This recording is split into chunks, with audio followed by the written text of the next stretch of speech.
अस्सलामुअलैकुम वरहमतुल्लाहि वबरकातुहू। उम्मीद करती हूँ कि आप सब सेहत, ईमान और तकवा की बेहतरीन हालत में होंगे। अगर आज इस वीडियो पे आपने क्लिक किया है तो समझ लीजिए कि अल्लाह ताला की तरफ से एक इशारा है कि आप तहज्जुद की अहमियत को जानें और तहज्जुद की नमाज को पढ़ना स्टार्ट करें। हो सकता है कि आपकी लाइफ में भी कोई ऐसी मुश्किल चल रही हो, कोई ऐसी परेशानी हो, कोई ऐसी हाजत हो जो आप लोग फुलफ़िल करवाना चाहते हो, तो इस वीडियो को अंत तक ज़रूर देख लीजिए। हो सकता है कि मेरी बातों में से कोई एक बात आपके दिल में घर कर जाए और आप अल्लाह ताला के करीब हो जाएं और तहज्जुद की नमाज़ पढ़ना स्टार्ट कर दें। तो चलिए स्टार्ट करते हैं। सबसे पहले एक चीज़ कि तहज्जुद की नमाज़ हमें कब पढ़नी चाहिए, कैसे पढ़नी चाहिए और क्यों पढ़नी चाहिए। देखिए, अगर आप लोगों की कोई हाजत है ना, आपकी लाइफ में कोई मुश्किलें चल रही हैं, परेशानियां चल रही हैं, देखिए हर बंदे की लाइफ में ना कोई प्रॉब्लम चल ही रही होती है। ऐसा नहीं है कि कोई बंदा जो है वो बिल्कुल ही ओके रह रहा हो, नो, ऐसा नहीं होता। अगर आपकी लाइफ में कोई मुश्किल परेशानी चल रही है ना, तो प्लीज़ स्टार्ट प्रेइंग तहज्जुद। अगर आप लोग तहज्जुद की नमाज़ पढ़ते हैं ना, तो आपकी लाइफ चेंज हो जाती है, आपकी लाइफ में मुआजिज़े होना स्टार्ट हो जाते हैं। आपको अंदाज़ा भी नहीं होता, वो दरवाजे खुलना स्टार्ट हो जाते हैं कि जिनका अपने जहन गुमान में जो आपके नहीं होते। तहज्जुद की नमाज ना, मैं कहती हूँ कि अगर कोई बंदा पढ़ना स्टार्ट करता है ना, इस शिद्दत से करता है कि अल्लाह ताला मुझे ये चीज़ चाहिए, तो अल्लाह ताला उसको वो चीज़ ज़रूर देते हैं। जो दुआ मांगते हैं ना आप लोग तहज्जुद में, अल्लाह ताला उसको 100% श्योरिटी होती है कि कबूल करते हैं। तहज्जुद की नमाज उलमा इकराम ये भी कहते हैं कि वो बंदा पढ़ता है जिसको किसी चीज़ की कोई ख्वाहिश होती है, कोई शिद्दत होती है, उसको कहता है कि मुझे ये चीज़ चाहिए ही चाहिए। तो अगर आप लोग भी चाहते हैं कि आपकी ज़िंदगी में मुआजिज़े हों, आपको कोई ऐसी नीड है जो आप लोग चाहते हैं कि मेरी फुलफ़िल हो जाए, तो प्लीज़ स्टार्ट प्रेइंग तहज्जुद। अच्छा, मैं यहाँ पे एक और आपको बता दूँ कि तहज्जुद की नमाज ना, उलमा इकराम ने ये भी कहा है कि तहज्जुद की नमाज जो है वो एक ऐसा तीर है जो कभी भी अपने निशाने से नहीं चूकता। यानी कि अगर आप लोग जो भी दुआ मांगते हैं, कोई ऐसा काम है तो इम्पॉसिबल है, जो आप कहते हैं कि मतलब हो ही नहीं सकता, बिल्कुल भी नहीं हो सकता, वो आप तहज्जुद में अल्लाह से मांगे। अल्लाह ताला से ना बड़े बड़े ख्वाब मांगा करें, बड़े बड़ी चीज़ें मांगा करें। अल्लाह ताला हमारी तरह कंजूस नहीं है, लोगों की तरह कंजूस नहीं है जो हर चीज़ देने में ना कंजूसी करे। अल्लाह ताला की शान बहुत निराली है। अल्लाह ताला अपने बंदे से बहुत मोहब्बत करते हैं, 70 माओं से ज़्यादा मोहब्बत करते हैं। तो जस्ट इमेजिन कि अगर हम अल्लाह ताला से कोई चीज़ मांगते हैं तो ऐसा कैसे हो सकता है कि अल्लाह ताला हमें अता ना करे। अल्लाह ताला हमें दे ना, और वो भी उस टाइम पे जब अल्लाह ताला हमारे सबसे ज़्यादा नज़दीक होते हैं। कभी आप लोगों ने ऐसे नोटिस किया कि हम लोग कभी ना, कोई हमारा करीबी होता है बहुत ज़्यादा, कोई आपका बेस्ट फ्रेंड ही होता है, आप उसके कानों में ना कोई बात बताते हैं कि आज मेरे साथ ये हुआ है, मुझे ये चाहिए, मुझे ये चाहिए। तहज्जुद के टाइम पे अल्लाह ताला रूहे आसमान पर होते हैं और अपने बंदे के सबसे ज़्यादा करीब होते हैं। तहज्जुद का जो सजदा होता है ना, उस सजदे में कहते हैं कि अल्लाह ताला से दुआएं मांगनी चाहिए, सजदों को लंबा करना चाहिए। अगर आप सजदे में जाकर अल्लाह से ना ऐसे सरगोशी की हालत में अल्लाह से जो दुआ मांगते हैं, आप लोग अगर मांगते भी नहीं हैं, दिल में ही आपकी दुआएं होती हैं ना, फिर भी अल्लाह ताला सुन लेते हैं। 2 आंसू आपके वो काम कर जाते हैं, तहज्जुद के आंसू 2, कि जो कोई चीज़ नहीं कर सकती। अगर आपको कोई बीमारी है, आपका कोई अपना जो है वो बहुत ज़्यादा बीमार है, किसी मुश्किल में है, तो तहज्जुद पढ़कर उसके लिए दुआ करें। अच्छा, अब यहाँ पे मैं आपको ना तहज्जुद की नमाज़ का तरीका भी बताती हूँ कि आप लोगों ने तहज्जुद की नमाज़ पढ़नी कैसे होती है। फर्स्ट थिंग ये कि तहज्जुद की नमाज़ का टाइम है ना, वो इशा के बाद से शुरू हो जाता है, लेकिन ज़्यादा बेस्ट ये है कि आप फजर से पहले, यानी कि फजर से आधा घंटा 1 घंटा पहले उठ जाएँ और उसके बाद उठ के ना आप लोग सलातुल हाजात के 2 नफल पढ़ें। 2 नफल पढ़ सकते हैं, 4 पढ़ सकते हैं, 6 पढ़ सकते हैं, जितनी आपकी इस्तिताअत है, लेकिन जो सबसे कम होते हैं ना, 2 आपको लाजमी पढ़ने चाहिए। उसका पढ़ने का तरीका ये है कि जो 2 रकत है ना, आप लोग उसमें ऐसे पढ़ सकते हैं।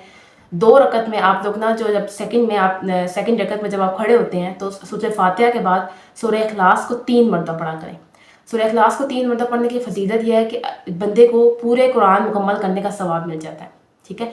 और उसके साथ बाद आप आयतुल कुर्सी पढ़ सकते हैं।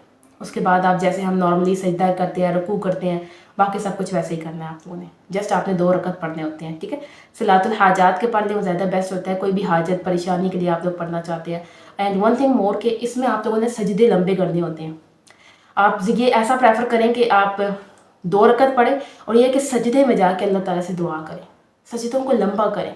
जो दुआ है आपकी, जो दुआएं हैं आपकी, अल्लाह ताला से सजदों में मांगें, अल्लाह ताला ज़रूर सुनेंगे। और अगर मैं आपको अपना बताऊँ ना, तो मुझे जब भी कोई प्रॉब्लम होती है या मेरा दिल कभी भी बेचैन होता है, मुझे कहीं पे सुकून नहीं मिल रहा होता ना, या मेरी लाइफ में कोई प्रॉब्लम्स चल रही होती हैं, कोई ऐसे काम होते हैं जो नहीं हो रहे होते और जो मैं चाहती हूँ कि हो जाए, तो लिटरली मैं उठ के तहज्जुद पढ़ना स्टार्ट कर देती हूँ। اینڈ ون تھنگ مور کہ تہجد کی نماز بھی اللہ تعالیٰ اسی کو توفیق دیتا ہے جس کو اللہ تعالیٰ چن لیتے ہیں.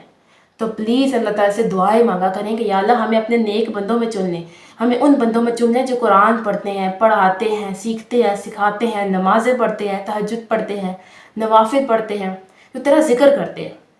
اگر آپ لوگ ان سب چیزوں سے دور ہیں نا تو آپ لوگ جو مرضی کر لیں, آپ کی لائف میں برکت نہیں آ سکتی, آپ کی لائف میں رحمت نہیں ہے. اللہ تعالیٰ کی مرضی شامل نہیں ہوگی جب کسی کام میں, تو وہ کام آپ کے کیسے ہونا سٹارٹ ہوں گے.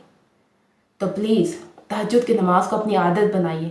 تہجد کی نماز بہت زیادہ, میں کہتی ہوں کہ اگر آپ لوگ نا 7 دن بھی پڑھتے ہیں نا, 1 مہینہ پڑھ کے آپ لوگ دیکھ لیں, یا چلے 7 دن ہی پڑھ لیں, تو دیکھیے گا کہ آپ کی لائف میں کتنے میریکلز ہوتے ہیں.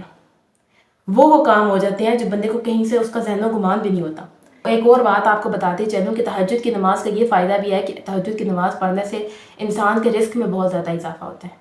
اس کی ہر حاجت پوری ہونا سٹارٹ ہو جاتی ہے, ہر مشکل آسان ہونا سٹارٹ ہو جاتی ہے, اس کے بند دروازے کھلنا سٹارٹ ہو جاتے ہیں, اللہ تعالیٰ کی رحمت اس پر برستی ہے, اللہ تعالیٰ کے وہ نا محبوب بندوں میں شامل ہو جاتا ہے جو تہجد پڑھتا ہے. اور تہجد بھی ہر کوئی نہیں پڑھ سکتا, وہی پڑھ سکتا ہے جس کو اللہ چن لیتے ہیں.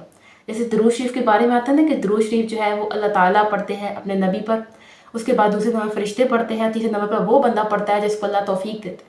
تو سیم وہی سچویشن ہے تہجد کی بھی. وہ بندہ پڑھ پاتا ہے, وہ بندہ اپنی نیند قربان کرتا ہے اللہ کے لیے, جس کو پتہ ہوتا ہے کہ یا اللہ تو نے مجھے اس دنیا میں بھیجا ہے اور تو تیری طرف میں نے لوٹ کر جانا ہے. تو پلیز تہجد کو پڑھنا سٹارٹ کیجیے. ہمارے یہ جو ٹائم ہے نا, یہ پتہ نہیں ہم آج ہیں کل نہیں ہوں گے, کوئی پتہ نہیں ہے. تو پلیز اس ٹائم کو ضائع مت کیجیے, دنیا میں اپنی اٹینشن کو مت لگائیے. اس دنیا سے ہمیں کچھ نہیں ملنے والا. اللہ تعالیٰ کی طرف لو لگائیے, اللہ تعالیٰ کی طرف لوٹیے, اللہ تعالیٰ کو پکاریے. ہر مشکل میں, ہر سچویشن میں اللہ کو یاد کیجیے, پھر دیکھیے کہ اللہ تعالیٰ آپ کے راستے کیسے کھولتے ہیں.